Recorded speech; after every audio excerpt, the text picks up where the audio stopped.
Mayor পদ থেকে অপসারণের আগের রাতে অফিসে ঢুকে ঢাকা উত্তরের সাবেক মেয়র আতিকুল ইসলাম কি সরিয়েছেন তা এখনো জানা যায়নি। সিটি কর্পোরেশন গুলশান থানায় জিডি করলেও এখনো তদন্ত শুরু হয়নি। সংস্থাটি বলছে আইনশৃঙ্খলা বাহিনীর তদন্ত না হওয়ায় সাবেক মেয়রের অফিস কক্ষ ব্যবহার নিয়েও দেখা দিয়েছে জটিলতা। এই দৃশ্য 18 আগস্ট রাতে ঢাকা উত্তর সিটি কর্পোরেশনের কার্যালয়ের। মেয়র পদ থেকে অপসারণের খবর আগেই জানতে পেরে সাবেক মেয়র আতিকুল ইসলাম সেদিন তড়িঘড়ি অফিস থেকে গুরুত্বপূর্ণ নথি সরান বলে অভিযোগ রয়েছে। সিটি কর্পোরেশনের সাথে জড়িত নন এমন লোকজন নিয়ে অফিস থেকে আতিক কি সরিয়েছেন তা নিয়ে সন্দিহান সংস্থাটি। প্রকৃত ঘটনা জানতে পরদিন থানায় জিডি করা হয়। রাতের বেলা অফিসের সময়ের পরে ঢুকেছেন, সাথে লোকজন ছিল। কারা ছিল, কি জন্যে লোকজন অত রাতে এসছে, বাইরেও একটা হিউ অ্যান্ড ক্রাই ছিল, সব মিলিয়ে একটা ল অ্যান্ড অর্ডার সিচুয়েশনের মতো। এই বিষয়টি আমরা থানায় অবহিত করে সাধারণ ডায়েরি করেছি। তবে দুইবার তাগাদা দেওয়ার পরও জিডির বিষয়ে কাজ শুরু করেনি আইনশৃঙ্খলা বাহিনী। তদন্ত কর্মকর্তার বদলির কারণে অসংখ্য জিডি ও মামলা নিয়ে জটিলতার কথা জানিয়েছেন গুলশান থানা। এদিকে ছাত্র আন্দোলনের সময় মহাখালীতে রিকশা চালক সোহাগ হত্যা চেষ্টা সহ বেশ কয়েকটি মামলা রয়েছে সাবেক মেয়র আতিকের বিরুদ্ধে। তবে সরকার পতনের পর থেকেই আত্মগোপনে আতিকুল ইসলাম। আল আমিন হক অহন, ইন্ডিপেন্ডেন্ট নিউজ, ঢাকা। আওয়ামী লীগ সরকারের সাবেক সংস্কৃতিমন্ত্রী আসাদুজ্জামান নূর ও সাবেক বিমান প্রতিমন্ত্রী মাহবুব আলীকে গ্রেপ্তার করেছে ডিবি পুলিশ। তাদের দুজনের বিরুদ্ধেই মামলা রয়েছে। রোববার রাত 11টার দিকে রাজধানীর বেইলি রোডের নওরতন কলোনি থেকে নূরকে গ্রেপ্তারের পর মিন্টো রোডের ডিবি কার্যালয়ে নেওয়া হয়েছে। মিরপুর থানার একটি মামলার আসামি তিনি। নীলফামারী 2 আসনে আওয়ামী লীগের 5 বারের সংসদ সদস্য ছিলেন আসাদুজ্জামান নূর। এদিকে রাজধানীর যাত্রাবাড়ী থানার একটি হত্যা মামলায় সেগুনবাগিচা থেকে রাতে গ্রেপ্তার করা হয়েছে সাবেক বিমান প্রতিমন্ত্রী মাহবুব আলীকে। তাকেও ডিবি কার্যালয়ে রাখা হয়েছে।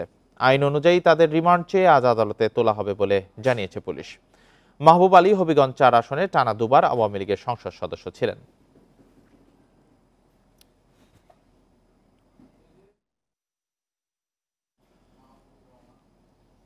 দেশ পুনর্গঠনে মার্কিন সহায়তা চেয়েছেন প্রধান উপদেষ্টা ডক্টর মোহাম্মদ ইউনূস। বৈঠকে পাশে থাকার আশ্বাস দিয়ে সংস্কারের রূপরেখা জানতে চেয়েছে ওয়াশিংটন। এছাড়া $20 কোটি বেশি সহায়তা দিচ্ছে দেশটি। এ সংক্রান্ত চুক্তিও সই হয়েছে। রোববার অন্তর্বর্তী সরকারের নীতি নির্ধারকদের সঙ্গে একাধিক বৈঠক করেন মার্কিন প্রতিনিধিরা। অন্তর্বর্তী সরকার গঠনের 38 দিনের মাথায় ঢাকায় এসেছে 6 সদস্যের মার্কিন প্রতিনিধি দল, যার নেতৃত্ব দিচ্ছেন মার্কিন ট্রেজারি ডিপার্টমেন্টের অ্যাসিস্ট্যান্ট সেক্রেটারি ব্রেটন নেইম্যান। রয়েছেন যুক্তরাষ্ট্রের দক্ষিণ ও মধ্য এশিয়া বিষয়ক সহকারী পররাষ্ট্রমন্ত্রী ডোনাল্ড লু। সফরের দ্বিতীয় দিনে রাষ্ট্রীয় অতিথি ভবন যমুনায় প্রধান উপদেষ্টার সঙ্গে বৈঠক করেন তারা। এ সময় জাতি পুনর্গঠনে যুক্তরাষ্ট্রের সহায়তা চান ডক্টর ইউনূস। একই সঙ্গে দেশটিতে পাচার হওয়া অর্থ ফিরিয়ে আনার বিষয়েও আলোচনা করেন। এর আগে রাষ্ট্রীয় অতিথি ভবন পদ্মায় পররাষ্ট্র ও অর্থ উপদেষ্টার সঙ্গে বৈঠক করেন মার্কিন প্রতিনিধিরা। এ সময় সুশাসন, অর্থনৈতিক ও সামাজিক সক্ষমতা বাড়াতে $20 কোটি সহায়তার ঘোষণা দেয় যুক্তরাষ্ট্র। USAIDর মাধ্যমে দেওয়া হবে এই অর্থ ছাড়। That is for over $200 million. অন্তর্বর্তী সরকারের সঙ্গে $200 মিলিয়ন চুক্তি হয়েছে। আমরা আলোচনা করেছি, তাদের বক্তব্য শুনেছি। এখন এই চুক্তি বাস্তবায়নে কাজ করা হবে। বাংলাদেশের মানুষের উন্নয়নে এই অর্থ খরচ করা হবে। সামনেও আমরা একসঙ্গে কাজ করার আশা করছি।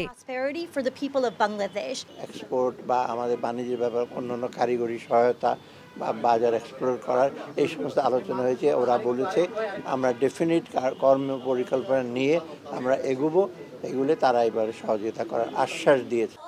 এরপর পররাষ্ট্র সচিব জসিমউদ্দিন সহ সংশ্লিষ্ট মন্ত্রণালয়ের প্রতিনিধিদের সঙ্গে ঢাকা ওয়াশিংটনে দ্বিপাক্ষিক বৈঠক হয়। এই আলোচনায় গুরুত্ব পায় রাষ্ট্র সংস্কার, শ্রম, নিরাপত্তা সহ নানা ইস্যু।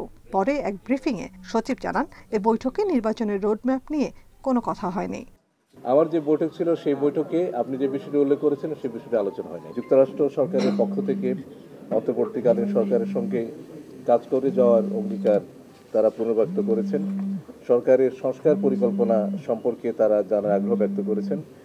সাংবাদিকদের এক প্রশ্নের জবাবে পররাষ্ট্র সচিব জানান, ভারত ইস্যুতে মার্কিন প্রতিনিধিদের সঙ্গে আলোচনা হয়নি। নাফিজুদ্দৌলা, ইন্ডিপেন্ডেন্ট নিউজ, ঢাকা। বাজেট সহায়তার অংশ হিসেবে এ বছরের ডিসেম্বরের মধ্যে $40 কোটি দেবে এশীয় উন্নয়ন ব্যাংক এডিবি। আগামীতেও আঞ্চলিক এ সংস্থাটি পরিকল্পনা মাফিক বাজেট সহায়তা অব্যাহত রাখবে বলে জানিয়েছেন অর্থ ও বাণিজ্য উপদেষ্টা ডক্টর সালেউদ্দিন আহমেদ। রোববার সচিবালয়ে এডিবির প্রতিনিধি দলের সঙ্গে বৈঠক শেষে তিনি এ কথা বলেন। এডিবি বাংলাদেশের অন্যতম অর্থায়ন সহযোগী। স্বল্প, মধ্য ও দীর্ঘমেয়াদী প্রকল্প এবং জলবায়ু পরিবর্তন সহ অন্যান্য খাতেও সহায়তা করবে সংস্থাটি। আর্থিক ও রাজস্ব খাতের সংস্কারেও সহায়তার আশ্বাস দিয়েছে এডিবি। অনিয়মের দায়ে গত 3টি সংসদ নির্বাচন পরিচালনায় থাকা ব্যক্তিদের বিচার হওয়া উচিত বললেন নির্বাচন ব্যবস্থা সংস্কার কমিশনের প্রধান বদিউল আলম মজুমদার। রোববার ঢাকা বিশ্ববিদ্যালয়ে এক আলোচনা সভায় তিনি এই কথা বলেন। এ সময় নির্বাচন কমিশন গঠনে বিভিন্ন পরিকল্পনার কথা তুলে ধরেন তিনি। সামনের দিনে আওয়ামী লীগের রাজনীতি কি হবে তা নিয়েও অনুষ্ঠানে মত দেন বক্তারা।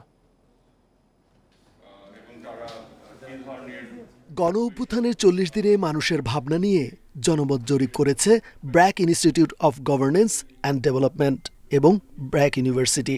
2363 জন নারী পুরুষের মতামতের ভিত্তিতে তৈরি প্রতিবেদনে বলা হয়েছে 71% মতে সঠিক পথেই আছে দেশ, আর 12% মনে করছে ভুল পথে চলছে। রোববার আন্তর্জাতিক গণতন্ত্র দিবস উপলক্ষে ঢাকা বিশ্ববিদ্যালয়ের মুজাফফর আহমেদ চৌধুরী মিলনায়তনে প্রতিবেদনটি তুলে ধরা হয়। পরে আলোচনা সভায় বক্তারা রাষ্ট্র, সংবিধান ও নানা বিষয়ের সংস্কার নিয়ে তাদের মত দেন। এ সময় জুলাই গণহত্যা ও বিগত 15 বছরের দুঃশাসনের জন্য আওয়ামী লীগের স্বচ্ছ বিচার দাবি করেন। একটা ফেয়ার ট্রায়াল, তারা হিউম্যান বিংস, তাদের হিউম্যান রাইটস আছে, ওইগুলাকে ইনট্যাক্ট রেখে তাদেরকে ফেয়ার ট্রায়ালের ভিতর দিয়ে সবার বিচার নিশ্চিত করতে হবে। তারপর তাদের সাথে আমরা ডায়ালগে যাব যে নাও আপনারা রিফাইন্ড হয়ে আসছেন, এবার আপনাদের সাথে কিভাবে আমরা ডিসকাস করতে পারি।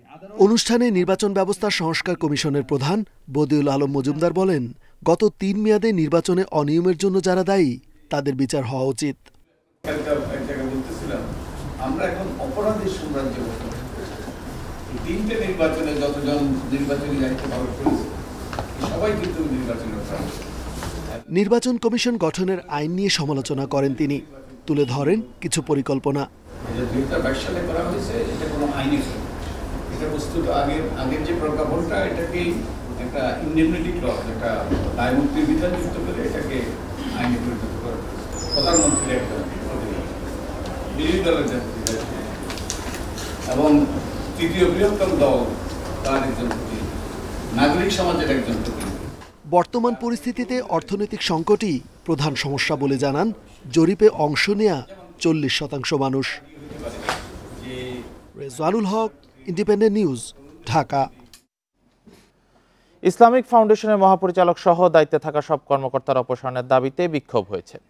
রোববার ইসলামিক লেখক, পাঠক ও ছাত্র জনতার ব্যানারে এই বিক্ষোভ হয়। বিষয়টি সমাধানের জন্য আলোচনায় বসার আহ্বান জানিয়েছেন ধর্ম উপদেষ্টা। পরে এ নিয়ে ফাউন্ডেশনের মহাপরিচালকের কক্ষে বৈঠক হলেও সমাধান হয়নি।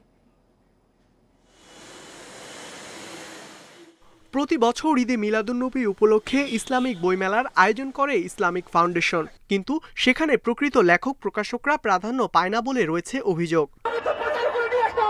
একই সঙ্গে তাদের অভিযোগ, আওয়ামী লীগ সরকারের আমলে গঠিত কমিটি অবহেলা করেছে, এমনকি ফাউন্ডেশনকে ব্যবহার করা হয়েছে ছাত্র আন্দোলন বিরোধী রাজনৈতিক কর্মসূচিতেও। তাই বাইতুল মোকাররমে বর্তমান কমিটি বিলুপ্তি সহ 7 দফা দাবি আন্দোলনকারীদের। তখনই চলমান অপর একটি অনুষ্ঠানে আলোচনার মাধ্যমে সমাধানের কথা বলেন ধর্ম উপদেষ্টা। আসুন, আমাদের দরজা খোলা। ইসলামিক ফাউন্ডেশন নিয়ে যদি কোনো বক্তব্য থাকে, বইমেলা নিয়ে যদি কোনো বক্তব্য থাকে, তো আমরা আছি, তো আমরা তো আমাদের সাথে নেগোসিয়েশন করা যায়। অনুষ্ঠান শেষে ইসলামিক ফাউন্ডেশনের মহাপরিচালকের কক্ষে যান ধর্ম উপদেষ্টা। এ সময় আন্দোলনকারীরা তার পিছু নেন, কিন্তু ঢুকতে পারেননি মহাপরিচালকের কক্ষে। কিন্তু ইসলামী ফাউন্ডেশন বইমেলাতে আমরা যেটা দেখি যে এখানে আসলে এটা যতটুকু না প্রকাশক বান্ধব, তার থেকেও বেশি হচ্ছে যারা পুস্তক ব্যবসায়ী বা আমরা যাদেরকে হকার বলতে পারি, যারা আসলে প্রকাশক না, তাদের এখানে আধিপত্য। টপ টু বটম, যেখানে যারা ফেসিবাদের দোষরা এখনও আছে এবং যারা নাকি এখনও পর্যন্ত ইসলামী ফাউন্ডেশনকে জাতীয় পৃষ্ঠপোষক প্রতিষ্ঠান হিসেবে ভূমিকা রাখতে দিচ্ছে না, আমরা তাদের সবার অপসারণ চাই। আন্দোলনকারীদের কোনো সিদ্ধান্ত না দিয়ে পুলিশি পাহারায় বেরিয়ে যান উপদেষ্টা। ভিতরে কি আলোচনা হয়েছে একটু জানতে চাচ্ছি আসলে। উপদেষ্টার সঙ্গে আলোচনা করে পরবর্তীতে কর্মসূচি দিতে চান আন্দোলনকারীরা। ইসলামী ফাউন্ডেশনের যে আওয়ামী দোসররা এখানে বসে আছে, তারা যে মারমুখী আচরণ আমাদের সাথে করেছে, আমাদেরকে যেভাবে জঙ্গি বলে ডেকেছে, আমরা এই অশান্তিপূর্ণ পরিবেশের দিকে যেতে চাই না। আন্দোলনকারীদের দাবি, বিগত সরকারের দোসররা ইসলামিক ফাউন্ডেশনের কমিটিতে থাকলে প্রকৃত ইসলাম চর্চা ব্যাহত হবে। ইকরামুল কবির, ইন্ডিপেন্ডেন্ট নিউজ, ঢাকা। আজ 12ই রবিউল আউয়াল, পবিত্র ঈদে মিলাদুন্নবী। 570 খ্রিস্টাব্দের এই দিনে জন্মগ্রহণ করেন মহানবী হযরত মুহাম্মদ সাল্লাল্লাহু আলাইহি ওয়াসাল্লাম। আইয়ামে জাহিলিয়াতের ওই সময়ে মক্কার বিখ্যাত কুরাইশ বংশে জন্মগ্রহণ করেন তিনি। ইসলামের ইতিহাস অনুযায়ী 63 বছর বয়সে 11 হিজরি 12ই রবিউল আউয়াল মদিনায় ইন্তেকাল করেন।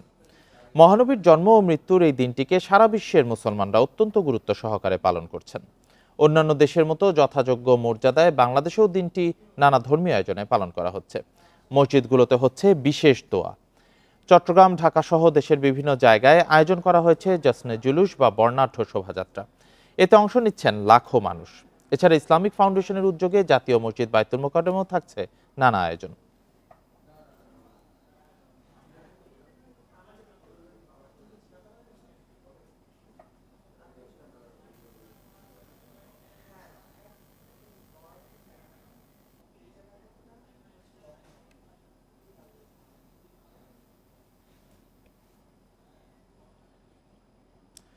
ঈদে মিলাদুন্নবীর আয়োজন নিয়ে জানাতে চট্টগ্রাম ও নারায়ণগঞ্জ থেকে যুক্ত হয়েছেন সহকর্মীরা। শুরুতে চট্টগ্রাম থেকে আছেন সহকর্মী অনুপম শীল। অনুপম শীল, ঈদে মিলাদুন্নবীর আয়োজন কেমন দেখতে পাচ্ছেন, এখন পরিস্থিতি কেমন দেখছেন? চট্টগ্রামে এবার 53তম বারের মতো, অর্থাৎ এই ঈদে মিলাদুন্নবী উপলক্ষে জামিয়া আহমদিয়া সুন্নিয়া মাদ্রাসা মাঠ থেকে যে জশ্নে জুলুস বা পবিত্র শোভাযাত্রা সেটি ইতোমধ্যে বের হয়েছে। যদিও শোভাযাত্রার মূল অংশ সেটি আমরা এখন মুরাদপুর এলাকায় আছি, এখানে এসে এখনো পৌঁছায়নি। তবে ধারণা করা হচ্ছে যেহেতু লাখো মানুষ এখানে সমবেত হয়েছে, একটু সময় লাগবে। তবে কিছুক্ষণের মধ্যে এই জুলুসের মূল অংশটি এই মুরাদপুর এসে পৌঁছাবে। মূলত প্রতি বছরই ঈদ মিলাদুন্নবী উপলক্ষে এই শোভাযাত্রা বের করা হয় এবং জামিয়া আহমদিয়া সুন্নিয়া মাদ্রাসা প্রাঙ্গণ থেকে এটি বেরিয়ে হয় গাউসিয়া কমিটির ব্যবস্থাপনায়। চট্টগ্রামের এবং চট্টগ্রামের আশপাশের বিভিন্ন জেলা থেকে লাখো মানুষ এই শোভাযাত্রায় অংশগ্রহণ করে। এবং তবে এবার কিছুটা পরিবর্তন আনা হয়েছে, অর্থাৎ অন্যান্যবার আমরা এই মুরাদপুর হয়ে চকবাজার, লালদিঘি হয়ে নিউ মার্কেট হয়ে এই জুলুস অতিক্রম করলেও এবার পথে কিছুটা পরিবর্তন আনা হয়েছে। অর্থাৎ এবার মুরাদপুর থেকে সিডিএ এভিনিউ হয়ে জিসির মোড় ঘুরে আবারও এই মাদ্রাসা প্রাঙ্গণে এসে এই জুলুস শেষ হবে এবং সেক্ষেত্রে দুপুর 12টায় মাদ্রাসা প্রাঙ্গণে মাহফিল অনুষ্ঠিত হবে, বিশেষ নামাজ ও দোয়া হবে এবং সেখানে দেশ ও জাতির সুখ ও সমৃদ্ধি কামনায় বিশেষ মোনাজাত হবে। তবে এবং এই জুলুসকে কেন্দ্র করে ইতোমধ্যে কঠোর নিরাপত্তা ব্যবস্থা নেওয়া হয়েছে। আমরা দেখছি যে বহদ্দারহাট থেকে লালখান বাজারে যে ফ্লাইওভার আছে সেই ফ্লাইওভারে সাধারণের চলাচল বন্ধ করে দেওয়া হয়েছে এবং পাশাপাশি প্রতিটি রাস্তার মোড়ে মোড়ে ভবনের ছাদে পুলিশি পাহারা জোরদার করা হয়েছে। এছাড়াও গাউসিয়া কমিটির পক্ষ থেকে এখানে স্বেচ্ছাসেবকরা আছেন, তারাও পুরো এলাকাটির শৃঙ্খলা এবং নিরাপত্তা বজায় রাখতে এই পুরো ব্যবস্থাপনাটি তারা করছেন। আর এই ঈদ মিলাদুন্নবীর এই জুলুসকে কেন্দ্র করে ইতোমধ্যে গত কয়েকদিন ধরে চট্টগ্রাম এক ধরনের উৎসবের নগরীতে পরিণত হয়েছে। সড়ক দ্বীপগুলো বর্ণিল ভাবে সাজানো হয়েছে। গতকাল রাত্রে আমরা দেখেছি যে বিভিন্ন ধরনের আলোকসজ্জা হয়েছে। অর্থাৎ মিলাদুন্নবী উপলক্ষে চট্টগ্রামের যে উৎসব, সেই উৎসব ইতোমধ্যে শুধু চট্টগ্রাম শহর নয়, আশপাশের বিভিন্ন উপজেলা এবং চট্টগ্রামের বাইরের যে বিশেষ করে বৃহত্তর চট্টগ্রামের যে জেলাগুলো আছে সেখানেও কিন্তু ইতোমধ্যে সংক্রমিত হয়েছে। জি অনুপম, সাথেই থাকবেন। এবার নারায়ণগঞ্জ থেকে জানাবেন সহকর্মী রাকিবুল হাসান। রাকিব, নারায়ণগঞ্জে ঈদে মিলাদুন উপলক্ষে কি কি আয়োজন থাকছে? দেখুন, নারায়ণগঞ্জে ঈদে মিলাদুন্নবীর যে জ্যৈষ্ঠ জুলুসের মিছিল, এটা কিন্তু ঐতিহ্যবাহী এবং প্রতি বছরই কিন্তু এই শহরের এই নিতাইগঞ্জের এলাকায় যেখানে জ্যৈষ্ঠ জুলুসের কমিটির এখানে সৈয়দ বাহাদুর শাহ মুজাদ্দিদি আল আবেদির নেতৃত্বে কিন্তু সকাল 10টা নাগাদ এখান থেকে বের হবে জ্যৈষ্ঠ জুলুসের মিছিল এবং এরই মধ্যে কিন্তু তারা এই মিছিলকে কেন্দ্র করে কিন্তু উৎসবমুখর পরিবেশ শহরে বিরাজ করছে। তারা বিভিন্ন তোরণ নির্মাণ করেছেন, এখানে বিভিন্ন ব্যানার ফেস্টুনে ঈদে মিলাদুন্নবীর নবীজিকে সম্মান জানিয়ে বিভিন্ন স্লোগান এবং আলোকসজ্জায় বিভিন্ন মসজিদগুলিতেও আলোকসজ্জা করা হয়েছে। আমরা এই ঈদে মিলাদুন্নবীর জ্যৈষ্ঠ জুলুসের যে কমিটি তাদের সাথে কথা বলে আমরা যে বিষয়টি জেনেছি যে তারা মুজাদ্দেদি আল আবেদি সাহেব এখানে আসলে তারা 9:30 থেকে 10টার মধ্যে তারা এই জ্যৈষ্ঠ জুলুসের মিছিল পুরো শহরের বিভিন্ন প্রধান সড়কগুলি তারা প্রদক্ষিণ করবেন, অর্থাৎ এই নিতাইগঞ্জ সিটি কর্পোরেশন সংলগ্ন নিতাইগঞ্জ এই এলাকা থেকে শুরু করে চাষারা হয়ে এবং সেটা টানবাজার এবং বিভিন্ন পয়েন্ট ঘুরে পুনরায় এই নিতাইগঞ্জের এই মসজিদটির সামনে এসেই আবার এখানে মিলাদ হবেন এবং বিশেষ মোনাজাতে দেশবাসীর জন্য এখানে মঙ্গল কামনা করে দোয়া করা হবে। পাশাপাশি আইনশৃঙ্খলা বাহিনী পুলিশের নারায়ণগঞ্জ পুলিশ সুপার প্রত্যুষ কুমার মজুমদারের সাথে কিছুক্ষণ আগে আমি কথা বলেছি। তিনি যে বিষয়টি জানিয়েছেন যে সব রকমের তাদের নিরাপত্তা দেওয়ার জন্য সব রকমের প্রস্তুতি কিন্তু আইনশৃঙ্খলা বাহিনী রেখেছে এবং সুন্দরভাবে যেন এই জ্যৈষ্ঠ জুলুসের মিছিল তারা করতে পারে সেই বিষয়টি তারা খেয়াল করে মাঠ পর্যায়ে পুলিশ কাজ করছেন। এবং এই ছিল আমার কাছে জ্যৈষ্ঠ জুলুসের সর্বশেষ তথ্য নারায়ণগঞ্জ থেকে। ঈদে মিলাদুন্নবীর আয়োজন নিয়ে চট্টগ্রাম ও নারায়ণগঞ্জ থেকে জানাচ্ছিলেন আমাদের সহকর্মীরা। মহানবী হযরত মুহাম্মদ সাল্লাল্লাহু আলাইহি সাল্লামের আদর্শ মেনে চলার বিকল্প নেই বলে মনে করেন ধর্ম বিষয়ক উপদেষ্টা ডক্টর আফম খালিদ হোসেন। রোববার সন্ধ্যায় বায়তুল মোকাররমায় পবিত্র ঈদে মিলাদুন্নবী উপলক্ষে 2 সপ্তাহব্যাপী অনুষ্ঠানের প্রথম দিনে তিনি এ কথা বলেন। রাসূলের আদর্শ মেনে চললে জীবনে অবশ্যই সফলতা আসবে জানিয়ে তিনি বলেন, মানুষের অধিকার কেমন হওয়া উচিত তা নিয়ে সবার আগে সতর্ক করেছেন মহানবী। এমনকি বিজ্ঞান ভিত্তিক নির্দেশনাও তিনি 1400 বছর আগে দিয়ে গেছেন। অনুষ্ঠানে বিশ্বে খ্যাতি অর্জনকারী বাংলাদেশের কোরআন হাফেজদের বিশেষ সম্মাননা দেওয়া হয়। এছাড়াও সাম্প্রতিক সময়ে ছাত্র আন্দোলনে নিহতদের জন্য বিশেষ দোয়া করা হয়। 23 বছরের নবুয়তের জিন্দেগিতে মানুষের অধিকার দিয়েছেন। মানুষের যে অধিকার আছে একথা পৃথিবীবাসী জানতো না। এই আধুনিক যুগে habeas corpus universal declaration of human rights, তারপর বিল অফ রাইটস যেগুলো জাতিসংঘ গ্রহণ করেছে, এগুলো 1400 বছর আগে আল্লাহ রাসূল মানব জাতিকে উপহার দিয়ে গেছেন। মাজারে হামলা ঠেকাতে জেলা প্রশাসকদের নির্দেশ দিয়েছে ধর্ম মন্ত্রণালয়। রোববার মন্ত্রণালয়ের জারি করা এক চিঠিতে নির্দেশ দেওয়া হয়, কোনো মাজারে হামলার আশঙ্কা থাকলে তাৎক্ষণিক ব্যবস্থা নেওয়া সহ বিষয়টি ধর্ম মন্ত্রণালয়কে জানানোর নির্দেশও দেওয়া হয়েছে। চিঠিতে বলা হয়, অন্তর্বর্তী সরকারকে বিব্রত করতে মাজারে পরিকল্পিত হামলার ঘটনা ঘটছে। এর পরিপ্রেক্ষিতে ধর্ম মন্ত্রণালয় এ নির্দেশ জারি করেছে। চিঠিতে বলা হয়, দেশের আইন শৃঙ্খলা বিঘ্নিত করতে দুর্বৃত্তরা বিভিন্ন স্থানে মাজারে হামলা চালাচ্ছে, যা উদ্বেগজনক ও অনাকাঙ্ক্ষিত। মাজার অলিয়া উলিয়া ও দরবেশদের সমাধিস্থল। এর অনুসারীরা দীর্ঘ ঐতিহ্যের সঙ্গে ভক্তি শ্রদ্ধা ও জিয়ারত করে আসছেন।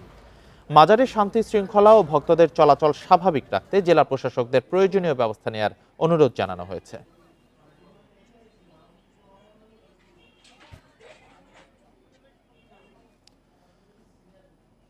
ময়মনসিংহের ধোবাউড়া সীমান্ত দিয়ে ভারত যাওয়ার পথে ৭১ টেলিভিশনের সিইও মোজাম্মেল হক বাবু এবং দৈনিক ভোরের কাগজ পত্রিকার সম্পাদক শ্যামল দত্ত, ৭১ টেলিভিশনের সিনিয়র রিপোর্টার মাহবুবুর রহমান সহ 4 জনকে আটক করা হয়েছে। এই বিষয়টি নিয়ে আরো জানাতে ময়মনসিংহ থেকে যুক্ত হয়েছেন সহকর্মী আবু সালে মুসা। আবু সালে মুসা, এই আটকের বিষয়ে কি তথ্য আছে আপনার কাছে?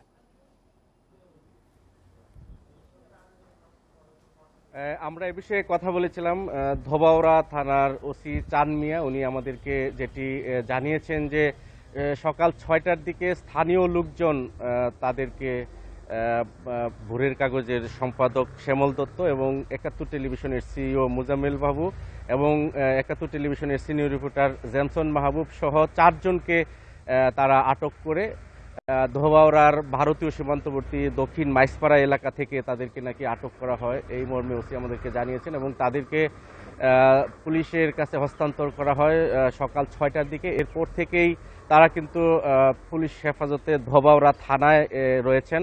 এই বিষয়ে আমরা স্থানীয় সাংবাদিকদের সাথেও কথা বলেছি। স্থানীয় সাংবাদিকরা যেটি জানিয়েছেন যে আসলে ধোবাউড়া থানায় আসার আগে স্থানীয় সাংবাদিকদেরকে আটককৃত মোজাম্মেল বাবু এবং ভোরের কাগজের সম্পাদক শ্যামল দত্ত তারা যেটি জানিয়েছেন যে তারা ধোবাউড়ার গোয়াতলা এলাকা থেকে গত রাত 10টার দিকে অপহরণের শিকার হয়েছেন এবং তাদের কাছে যে টাকা পয়সা ছিল সেই টাকা পয়সা অপহরণকারীরা নিয়ে গেছে এবং তাদেরকে রাতে একটি নির্জন স্থানে রাখা হয় এবং তারপরে সকালবেলা তাদেরকে থানা পুলিশের কাছে হস্তান্তর করা হয় বলে এই স্থানীয় সাংবাদিকদের সূত্রটি আমাদেরকে জানিয়েছে। তবে স্থানীয় সাংবাদিকদের আরেকটি সূত্র আমাদেরকে জানিয়েছে যে আসলে ধোবাউড়া সীমান্ত হয়ে তারা ইন্ডিয়াতে পাড়ি জমানোর চেষ্টা করছিলেন এবং একটি দালাল চক্রের মাধ্যমে এটি হয়ে থাকতে পারে বলে তারা ধারণা করছেন, কারণ এখানে দালাল চক্র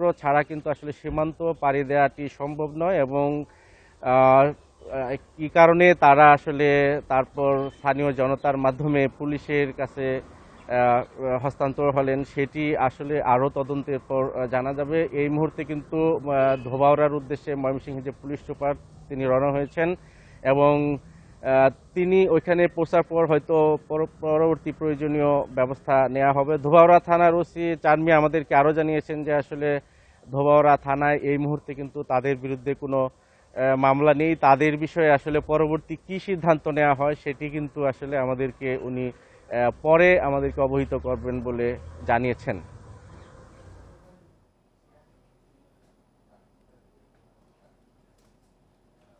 ময়মনসিংহ থেকে জানাচ্ছিলেন সহকর্মী আবু সালেম মুসা। সাগরে গভীরে নিম্নচাপের প্রভাবে রাজধানী সহ দেশের বিভিন্ন স্থানে টানা 2 দিন ধরে বৃষ্টি ঝরছে।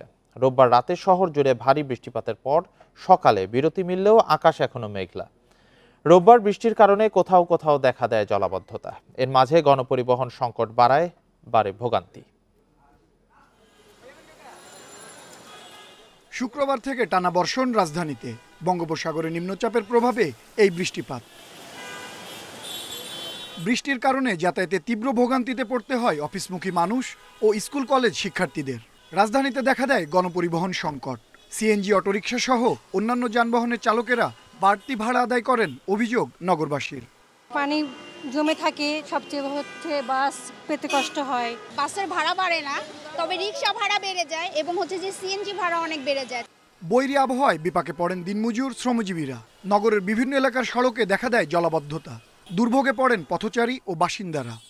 পানি জমাট, একটা গাড়ি গেলে শরীরে কাদা লাগে, পানি ছিটা লাগে। বেশির জন্য বেচা আছে, কাস্টমার নাই, তার জন্য বেচা কিনি কম। রোববার সকাল থেকে সন্ধ্যা 6টা পর্যন্ত 78 মিলিমিটার বৃষ্টিপাত রেকর্ড করা হয়। দেশে সবচেয়ে বেশি 161 মিলিমিটার বৃষ্টিপাত রেকর্ড হয়েছে পটুয়াখালীতে। আবহাওয়া অধিদপ্তরের পূর্বাভাস বলছে সোমবার থেকে ঢাকা সহ সারা দেশে কমে আসবে বৃষ্টি।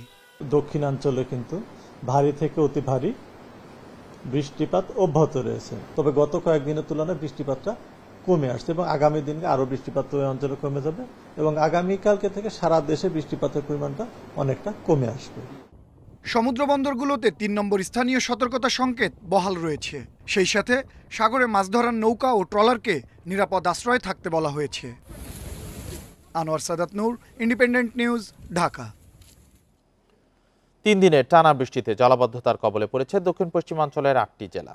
স্থানীয়দের অভিযোগ, অপরিকল্পিত নগরায়ন ও দুর্বল ড্রেনেজ ব্যবস্থার কারণে দুর্ভোগ পোহাতে হচ্ছে তাদের। সংস্কার ও নির্মাণ কাজে অনিয়মের কারণে বাধাগ্রস্ত হচ্ছে পানি নিষ্কাশন ব্যবস্থা। এর মাসুল গুনতে হচ্ছে সাধারণ মানুষকে। এবার ভারী বৃষ্টিতে 6 বার জলাবদ্ধতা সৃষ্টি হয় বরিশালে। নগরবাসীর অভিযোগ, নিয়মিত ড্রেন পরিষ্কার না করা ও পয় নিষ্কাশন লাইন অকার্যকর থাকায় দুর্ভোগ পোহাতে হচ্ছে তাদের। ড্রেন পরিষ্কার করা, যাতে জলাবদ্ধ না অবস্থাটার সৃষ্টি না হয় সেদিকে লক্ষ্য রাখা, এটা তারা মোটেই করছে না। গত 5 বছরে জলাবদ্ধতা নিরসনে কোনো কাজ না হওয়ায় দুর্ভোগ বেড়েছে। সংকট কাটাতে দীর্ঘমেয়াদী পরিকল্পনার কথা ভাবছেন কর্তৃপক্ষ। উপদেষ্টা নিয়োগ করে কিভাবে আমরা একটা ড্রেনেজ নেটওয়ার্ক সৃষ্টি করে কিভাবে খালের মধ্যে পানিটা নেওয়া যেতে পারে, এটার একটা সলিউশন আমরা তাদের কাছ থেকে নিতে পারি। খুলনায় অতিবৃষ্টিতে জলাবদ্ধতার কবলে নগরবাসী। তাদের অভিযোগ, লোক দেখানো উন্নয়ন কাজ এবং তার সময় মতো শেষ না করায় দুর্ভোগ বেড়েছে। উন্নয়ন কাজটা যদি চলমান থাকতো তাহলে আমাদের এই জলাবদ্ধতা থেকে আমরা হয়তো রেহাই পেতাম। জলাবদ্ধতায় স্থবির যশোরের জনজীবন। স্থানীয়দের অভিযোগ, অপরিকল্পিত ড্রেনেজ ব্যবস্থার কারণে বাধাগ্রস্ত হচ্ছে শহরের উত্তর ও দক্ষিণাংশের পানি নিষ্কাশন। তো ঠিক মতন কাজ হয় না, এখানে অনেক দুর্নীতি হয়েছে। লীগের সময় যে মেয়র ছিল সে মেয়র তো যে হচ্ছে টাকা বরাদ্দ পেয়েছে সব টাকায় নিজেদের পকেট ভরেছে। খাগড়াছড়ি পৌর শহরেও দেখা দিয়েছে জলাবদ্ধতা। এজন্য অপরিকল্পিত ড্রেন নালা তৈরি ও লুটপাটের প্রকল্পকে দুষছেন স্থানীয়রা। পানি নিষ্কাশনের জন্য ছোট করে একটা ড্রেন করা হচ্ছে, কিন্তু এটা দিয়ে পুরোপুরি পানি যাওয়ার মতো কোনো ব্যবস্থা হচ্ছে না। ছড়া ও নদীর পানি প্রবাহ স্বাভাবিক রাখতে উদ্যোগ নেওয়ার পাশাপাশি অপরিকল্পিত ড্রেন অপসারণের কথা বলছেন পৌর কর্তৃপক্ষ। প্রাকৃতিক ছড়া নদী এগুলোকে যথাযথভাবে পরিষ্কার রেখে তাদের তাহলেই মানে মোটামুটি যে পারপাসটা সেটা আমাদের সলভ হয়ে যায়। ড্রেন পুনরুদ্ধার এবং জলাবদ্ধতা দূরীকরণের সর্বাত্মক ব্যবস্থা গ্রহণ করব। এছাড়া জলাবদ্ধতায় দক্ষিণ পশ্চিমাঞ্চলের চুয়াডাঙ্গা, মেহেরপুর, ঝিনাইদহ, কুষ্টিয়াতেও ভোগান্তি বেড়েছে স্থানীয়দের। Tania Nasrin, independent news. বৃষ্টি ও জলাবদ্ধতার ভোগান্তি নিয়ে জানাতে কুষ্টিয়া থেকে যুক্ত হয়েছেন সহকর্মী মিলন উল্লাহ। মিলন, কুষ্টিয়ায় এখন বৃষ্টিপাত হচ্ছে কিনা, আর বৃষ্টিপাতের কোনো পূর্বাভাস পাওয়া গেছে কিনা, আর জলাবদ্ধতা আসলে এখন কোন পর্যায়ে আছে, কমছে কিনা? আসলে গত 3 দিনের বৃষ্টিতে কিন্তু কুষ্টিয়ার যে জনজীবন সেটা কিন্তু অনেকটা স্থবির হয়ে পড়েছে। টানা 3 দিনের বৃষ্টিতে কুষ্টিয়ার অনেক নিচু অঞ্চলে কিন্তু প্লাবিত হয়েছে এবং কুষ্টিয়ায় যে ড্রেনেজ ব্যবস্থা সেটা সংস্কার না থাকার কারণে কিন্তু কুষ্টিয়ার শহরের গুরুত্বপূর্ণ অনেক সড়ক যেমন NS রোড, RCRC সড়ক, হাসপাতাল রোড এবং কলেজ রোড সহ কিন্তু অনেক রোডেই আমরা দেখেছি যে পানিবন্দী হয়ে গেছে মানুষ, এবং যারা ব্যবসায়ী আছে তারা কিন্তু এই ব্যবসার কাজেও কিন্তু তাদের খুব সমস্যা সৃষ্টি হচ্ছে। এবং আমরা এই বিষয়ে কথা বলেছি কুমারখালীর আবহাওয়া অফিসের যিনি দায়িত্বপ্রাপ্ত ইনচার্জ আছেন, তিনি যেটি জানিয়েছেন যে গত 24 ঘন্টায় কুষ্টিয়াতে প্রায় 113 মিলিমিটার বৃষ্টিপাত হয়েছে, যেটা কিন্তু এই চলতি মৌসুমের কিন্তু সর্বোচ্চ বৃষ্টিপাত, এবং আগামী আরও 2 দিন এই বৃষ্টিপাত থাকতে পারে। এবং এই বৃষ্টিপাতের কারণে কিন্তু আসলে সবচেয়ে বেশি কষ্টের মুখে পড়ছে যারা নিম্ন আয়ের মানুষ এবং যারা দিনমজুর টাইপের মানুষ, এবং বিশেষ করে রাস্তার ফুটপাতে যারা ব্যবসা করে খায় এই টাইপের মানুষের কিন্তু দুর্ভোগ সীমাহীন হয়ে উঠেছে। এবং এই বৃষ্টি আরো 2 দিন থাকবে বলে আবহাওয়া অফিস জানিয়েছেন, এবং এটা যদি চলতে থাকে তাহলে কিন্তু শহর এবং কুষ্টিয়ার আশেপাশের যে নিচু অঞ্চলের যে জলাবদ্ধতা সেটা কিন্তু আরো বাড়বে বলে আমাদেরকে জানিয়েছেন আবহাওয়া অফিস। তো এই ছিল আমার কাছে কুষ্টিয়া থেকে জলাবদ্ধতা এবং বৃষ্টি নিয়ে সর্বশেষ সংবাদ। কুষ্টিয়া থেকে বৃষ্টির প্রভাব ও জলাবদ্ধতা নিয়ে জানাচ্ছিলেন সহকর্মী মিলন উল্লাহ। বেনাপোল স্থলবন্দর দিয়ে মিথ্যা ঘোষণায় আমদানি করা 100 কোটি টাকার হোমিও ওষুধ জব্দ করেছে কাস্টমস শুল্ক গোয়েন্দা সদস্যরা। এসব ওষুধে 90% অ্যালকোহলযুক্ত বলে জানিয়েছে কর্তৃপক্ষ। বেনাপোল কাস্টমস জানায় চট্টগ্রামের আমদানিকারক প্রতিষ্ঠান দি হোমিও ওয়ার্ল্ড গত 28 জুলাই ভারত থেকে 2200 প্যাকেজের হোমিও ওষুধ আমদানি করে। চালানটি বন্দরে 34 নম্বর শেডে রাখা হয়। জব্দ চালানটির বাজার মূল্য অন্তত 100 কোটি টাকা। আমদানিকারক প্রতিষ্ঠান চালানটির এলসি মূল্য দেখিয়েছে 88,86,816 টাকা। পরে শুল্ক গোয়েন্দা অধিদপ্তর পরীক্ষা করে দেখতে পায় চালানে ঘোষণা বহির্ভূত অতিরিক্ত 90 ভাগ অ্যালকোহল যুক্ত রয়েছে। অবশেষে ক্ষতিপূরণের টাকা পেতে যাচ্ছেন দিনাজপুরের বড়পুকুরিয়া কয়লা খনির কারণে ক্ষতিগ্রস্তরা। গ্রামবাসীদের আন্দোলনের প্রেক্ষিতে প্রাথমিকভাবে 8টি গ্রামে 6 কোটি 3 লাখ টাকা বরাদ্দ দিয়েছে খনি কর্তৃপক্ষ। দ্রুত টাকা বিতরণের দাবি ভুক্তভোগীদের। দিনাজপুরের বড়পুকুরিয়া কয়লা খনিতে ভূগর্ভস্থ পদ্ধতিতে কয়লা উত্তোলন করায় আশপাশের বিভিন্ন গ্রামের ঘরবাড়িতে ফাটল দেখা দেয়। এ কারণে খনি কর্তৃপক্ষের কাছে ক্ষতিপূরণ চেয়ে আন্দোলন করে আসছিলেন ক্ষতিগ্রস্ত 17 গ্রামের বাসিন্দা। এর প্রেক্ষিতে তদন্ত কমিটি গঠন করে খনি কর্তৃপক্ষ। তাদের সুপারিশের ভিত্তিতে ক্ষতিপূরণ হিসেবে চলতি মাসে 6 কোটি 3 লাখ 8 হাজার টাকা বরাদ্দ দেয়া হয়। সুষ্ঠুভাবে সেই টাকা বিতরণের দাবি গ্রামবাসীদের। বাজেট চলে যাচ্ছে, তা এটা যত তাড়াতাড়ি আমাদেরকে দেয় ফাটন বাড়ি মেরামত করার জন্য, তাহলে আমরা খুশি। আমরা ব্যবসা বাণিজ্য আবার পুনরায় ভালোভাবে করতে পারবো, বাড়িঘর পুনরায় মেরামত করে পরিবারের সদস্য নিয়ে খুব সুন্দরভাবে থাকতে পারবো। আমাদের অত্র এলাকার 19টি গ্রামের ক্ষতিগ্রস্তদের প্রকৃত যারা ক্ষতিগ্রস্ত তাদের মাঝে, তাদের পরিবারের মাঝে এই টাকাটা, ক্ষতিগ্রস্ত টাকাটা সবাইকে সঠিকভাবে প্রদান করার জন্য বিশেষভাবে অনুরোধ করা যাচ্ছে। প্রাথমিকভাবে 8টি গ্রামে ক্ষতিগ্রস্ত পাকা বাড়ির জন্য এককালীন 10,000 টাকা, কাঁচা বাড়ির জন্য 8,000 এবং কম ক্ষতিগ্রস্ত বাড়ির জন্য ৬,০০০ টাকা দেবে খনি কর্তৃপক্ষ। সম্পূর্ণ এলাকা আশেপাশে ৮-১০টা গ্রাম সরেজমিনে পরিদর্শন করেছে এবং একটা প্রতিবেদন জমা দিয়েছে। বাড়িঘরের সংখ্যা, ফাটলের পরিমাণ সবকিছু মিলে সর্বমোট ক্ষয়ক্ষতি ৩,০৮,০০০ টাকা ক্ষতিপূরণ প্রদান করা যাবে। আমরা পরবর্তীতে এলাকাবাসীর সাথে আলোচনা করে ক্ষতিপূরণ প্রদানের উদ্যোগ গ্রহণ করব। দিনাজপুরের বড়পুকুরিয়া খনিতে ২০০৫ সাল থেকে কয়লা উত্তোলন করা হচ্ছে। Independent news. কয়লা ও গ্যাস ভিত্তিক বিদ্যুৎ প্রকল্পকে পরিবেশ বিধ্বংসী দাবি করে এ ধরনের বিদ্যুৎ প্রকল্পগুলোকে পর্যায়ক্রমে বন্ধের দাবি জানিয়েছেন পরিবেশ আন্দোলনের নেতারা। রোববার সকালে জাতীয় প্রেস ক্লাবে জলবায়ু ন্যায্যতা সমাবেশ 2023-এর চূড়ান্ত ঘোষণাপত্র উপস্থাপন উপলক্ষে আয়োজিত সংবাদ সম্মেলনে এ দাবি করেন তারা। সংবাদ সম্মেলনে বলা হয়, নবায়নযোগ্য জ্বালানির বিকাশ এবং বিদ্যমান কয়লা ও গ্যাস ভিত্তিক বিদ্যুৎ প্রকল্পগুলোকে পর্যায়ক্রমে বন্ধ করার পরিকল্পনা রাখতে হবে। একই সঙ্গে মিথ্যা সমাধান বা অপ্রমাণিত প্রযুক্তির ব্যবহার থেকে বিরত থাকতে হবে। এ সময় আদালতের আদেশ এবং আইনি কাঠামো অনুসরণ করে নদী, জলাভূমি, পাহাড় এবং বন দখলকারীদের উচ্ছেদ করে প্রাকৃতিক বাস্তুতন্ত্র, জীববৈচিত্র্য রক্ষা, পুনরুজ্জীবিত এবং পুনরুদ্ধার সহ প্রাকৃতিক প্রবাহ নিশ্চিতের দাবিও জানানো হয়।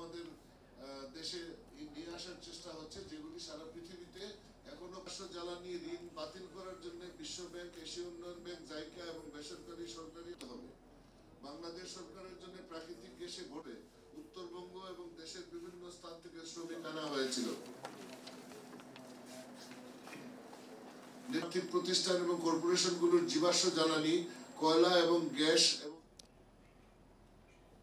বাজার নিয়ন্ত্রণে ডিম ও মুরগির দাম নির্ধারণ করে দিয়েছে সরকার। ডিম খুচরা পর্যায়ে 11 টাকা 87 পয়সা, সোনালী মুরগির কেজি 269 টাকা 64 পয়সা এবং ব্রয়লার মুরগি প্রতি কেজি 179 টাকা 59 পয়সা নির্ধারণ করা হয়েছে। আজ বাজারের পরিস্থিতি জানাতে গাজীপুর থেকে যুক্ত হয়েছেন সহকর্মী আবুল হাসান। আবুল হাসান, নতুন যে দাম নির্ধারণ করা হয়েছে তার প্রভাব বাজারে দেখতে পাচ্ছেন কিনা?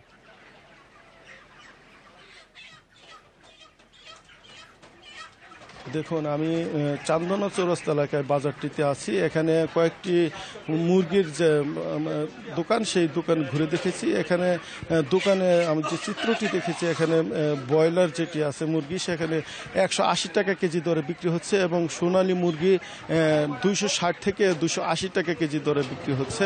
এবং দোকানিরা যেটি বলছেন যে সরকার যে নির্ধারিত দাম, সেই দামই তারা বিক্রির চেষ্টা করে যাচ্ছেন এবং ক্ষেত্রভেদে 5 টাকা বেশি কম হচ্ছে, এরকম আমরা দেখেছি।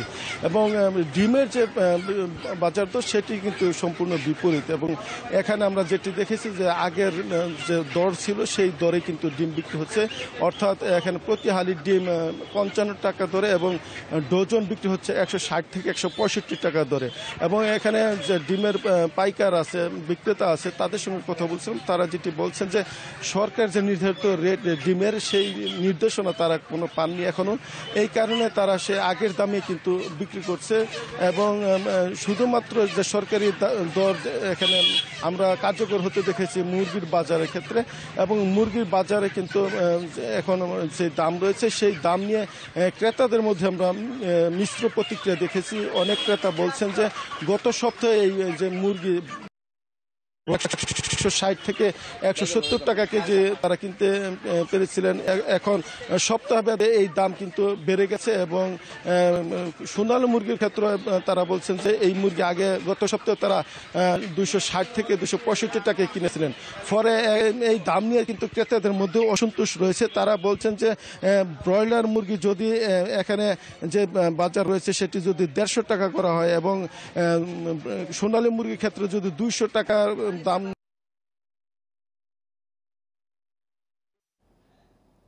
ডিম মুরগির দাম নিয়ে গাজীপুর থেকে জানাচ্ছিলেন সহকর্মী আবুল হাসান। আর এই ছিল সকাল 9টার বিরতিহীন ইন্ডিপেন্ডেন্ট সংবাদ। ইন্ডিপেন্ডেন্ট টেলিভিশনের সব খবর আরো বিস্তারিত জানতে চোখ রাখুন ফেসবুক, ইউটিউব, এক্সে। ধন্যবাদ সবাইকে।